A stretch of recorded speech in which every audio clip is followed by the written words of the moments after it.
Pada waktu saya masih mondok di sini, keadaan masyarakat itu sederhana. Orang Islam itu cuma dua, kalau ndak NU ya Muhammad, iya sudah, ndak ada lain-lain lagi. Ini mau besanan saja takut tidak mendapat barokah dari masing-masing pemimpinnya. Selisih sedikit ribut. Yang satu kunut, yang satu tidak kunut, ribut. Padahal di kitabnya orang NU ada kunutnya dan ada tidak kunut. Tapi karena dia terkooptasi oleh golongan, ribut. Kalau tidak kunut itu begini-begini. Alhamdulillah sekarang ini sudah tidak ribut karena sudah tidak sholat subuh.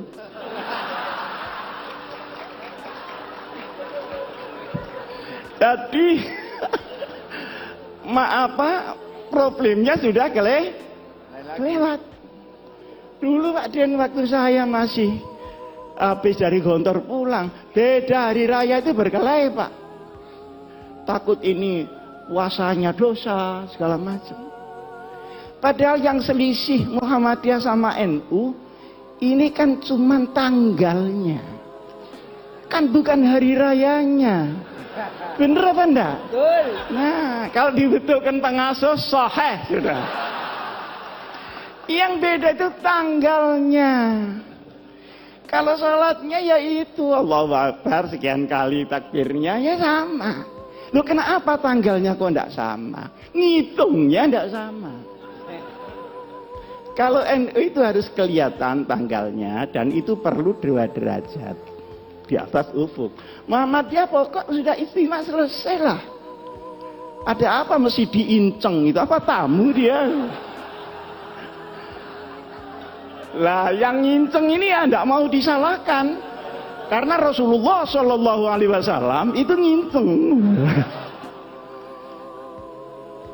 Sampai saya ketika itu Pak Din belum jadi ketua Muhammadiyah. Jadi ketika itu ketua Muhammadiyahnya Pak Syafi'i Ma'arif. Saya diundang oleh Pak Yusuf Kalla. Marah-marah Pak Yusuf Kalla itu. Ini gimana NU sama Muhammadiyah? Masa enggak bisa jadi satu hari rayanya itu? Repot masyarakat kalau begini. Saya tanya, caranya bagaimana Pak? Ya kompromi lah.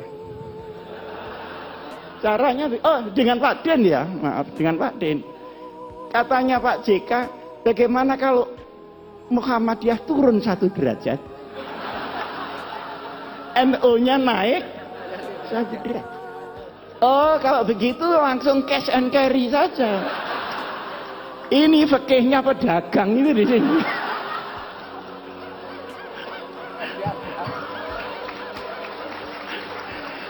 Kok disuruh naik turun? Saya bilang enggak bisa Pak itu. Lah terus yang bisa bagaimana? Yang bisa pengertian seluruh umat Islam bahwa perbedaan itu terbuka memang ada.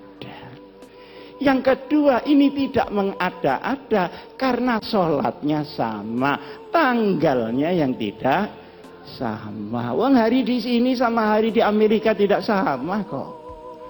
Kita berangkat dari Jepang, dari Narita itu ya Pak Akhir, itu Jumat sore, sampai di California itu Jumat pagi. Ini sembahyang Jumat lagi apa tidak? Kalau sembahyang Jumat lagi kok sregep banget gitu loh. Sregep banget. Tapi ketika pulangnya, misalnya dari New York ke Jakarta, berangkatnya Jumat pagi, itu sampai Jakarta hari Minggu. Jadi kehilangan 1 hari, tidak tahu di mana Sabtunya ini. Jadi soal tanggal itu sudah biasa-biasa saja lah soal tanggal. Nah, alhamdulillah ini karena mungkin zamannya yang berubah, maka kedekatan ini semakin hari semakin nyata. Saya sama Pak Din sering diundang pidato bareng. Gitu. Kadang saya bisa, kadang Pak Din bisa, kadang salah satu enggak bisa gitu. Tapi lebih sering saya diundang Muhammadiyah daripada Pak Din diundang NU. Hah? Padahal ini mantan NU nih. Kenapa dia pindah? Karena tidak kerasan saja sama orang NU. Bukan karena teori yang tinggi-tinggi gitu.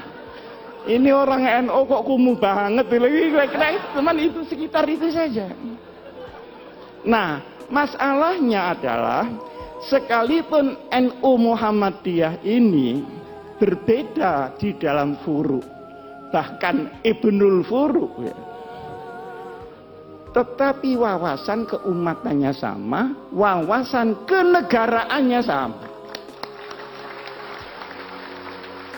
Karena Hadratus Syekh Kiai Hasyim Asy'ari ikut mendirikan republik. Kiai Ahmad Dahlan ikut mendirikan republik. Pahlawan nasional ada di dua belah pihak. Tahu jerih payahnya bagaimana membawa Islam di tengah kebinekaan yang luar biasa itu. Maka sabar. NU sama Muhammadiyah itu sabar.